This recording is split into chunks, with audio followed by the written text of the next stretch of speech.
আসসালামু আলাইকুম এভরিওয়ান। আমরা এর আগে একটা ভিডিওতে দেখছিলাম যে কিভাবে হচ্ছে আমাদের অনলাইন জব যে ওয়েবসাইটটা আছে এটার সম্পূর্ণ ফিউচার দেখছিলাম এবং কিভাবে ব্লগারে হোস্ট করতে হবে বা ব্লগারের মাধ্যমে লাইভ করতে হবে সেটা দেখছিলাম। আজকের এই ভিডিওতে দেখবো আমরা হচ্ছে একটা লাইভ ডাটাবেস এখানে অ্যাড করব। ফায়ারবেসের যে ডাটাবেসটা আছে রিয়েল টাইম সেটাকে এখানে অ্যাড করে এটাকে লাইভ করব। সো এর জন্য কি করতে হবে, ফার্স্টে হচ্ছে আপনাদের ফায়ারবেসে ঢুকতে হবে এবং ফায়ারবেস থেকে একটা ডাটাবেস ক্রিয়েট করে নিতে হবে। যারা ডাটাবেস ক্রিয়েট করতে পারেন তারা তো পারেনি, আর যারা পারেন না তারা হচ্ছে আমাদের চ্যানেলে ভিডিও আপলোড করা আছে, সেই ভিডিওটা দেখে ডাটাবেসটা তৈরি করে নেবেন।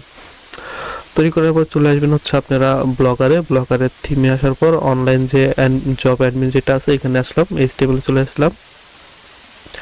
এখান থেকে লোড নেবে, জাস্ট আপনারা যে কোনো একটা খালি জায়গায় পেস্ট করে কন্ট্রোল এফে দিলে সার্চ চলে আসবে। জাস্ট এখান থেকে লিখবেন হচ্ছে এপিআই কি। জাস্ট এপিআই কি লিখে যদি এন্টার করেন তাহলে দেখবেন যে এপিআই কিটা চলে আসছে এখান থেকে। আপনারা এখান থেকে আমরা হচ্ছে এটাকে চেঞ্জ করে আমাদের যে এপিআইটা আছে এটাকে এখানে বসিয়ে দিব। জাস্ট এখান থেকে যদি আমাদের এপিআই যেটা আছে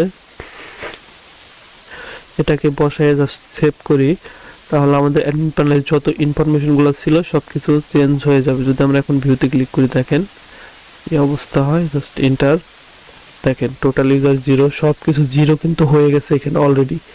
জাস্ট আমরা যদি এখন আমাদের ইউজার প্যানেল থেকে চেঞ্জ করি অনলাইন জব, এখানে চলে আসলাম। এখানে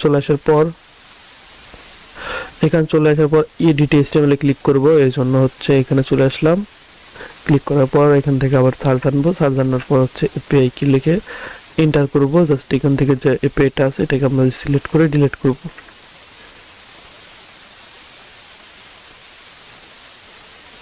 আমাদের এপিআইটা দিয়ে সেভ। সো আপনারা আমার ভয়েস শুনে বুঝতে পারতেছেন যে আমি প্রচন্ড অসুস্থ, ঠান্ডা কাশি, এর জন্য হচ্ছে গলাটা বসে বসে যাচ্ছে, কথা বের হচ্ছে আটকে আটকে আর কি। সো আপনারা শুনে হয়তো বুঝতে পারতেছেন, তারপরে ভিডিও মেক করতেছি আপনাদের জন্য। সো ভিডিওতে লাইক করে দিবেন, যারা চ্যানেল নতুন আছেন সাবস্ক্রাইব করে রাখবেন।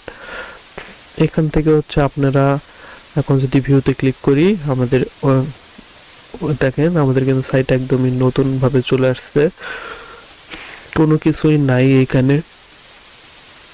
যদি আমরা এখানে ক্লিক করি এখান থেকে যদি ডেলি টাস্ক নাই, ডেলি টাস্ক, এরপরে হচ্ছে এখান থেকে ভিআইপি পাস এখানেও নাই। জাস্ট আমরা যদি একটা টাস্ক এখান থেকে অ্যাড করি, জাস্ট আমরা অ্যাডমিন প্যানেলে চলে যাই, ভিউ ব্লগে ক্লিক করি, এখন আমাদের অ্যাডমিন প্যানেলটা ওপেন হয়ে যাবে। Just enter. জাস্ট আমরা যদি টাস্কে চলে আসি, টাস্কে চলে আসলাম, এখান থেকে একটা নাম দেই, টাইটেল নাই, আমার নাম দিলাম আর কি। এখান থেকে আপনারা হচ্ছে লিঙ্ক দিয়ে দিতে পারেন, যেটার লিঙ্ক দিয়ে দিতে চান ওইটার লিঙ্ক দিয়ে দিতে পারেন www.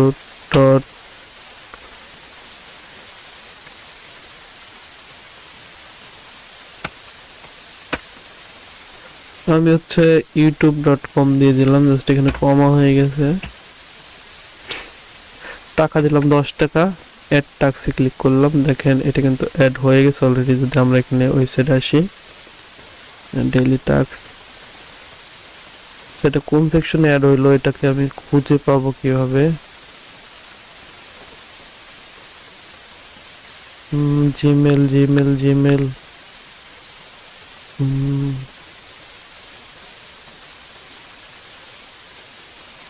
এটা কোন টাস্কের ভিতরে অ্যাড হয়েছে এটা আমি খুঁজেই পাচ্ছি না। জাস্ট আপনারা হচ্ছে এইভাবে চেক করে অ্যাড করে নেবেন। এই যে ভিআইপি যেটা আছে এইখানে অ্যাড করতে পারেন। এটা কি ডেইলি টাস্ক অ্যাড ডিলেট, ও এটা হচ্ছে ডেইলি টাস্কের জন্য।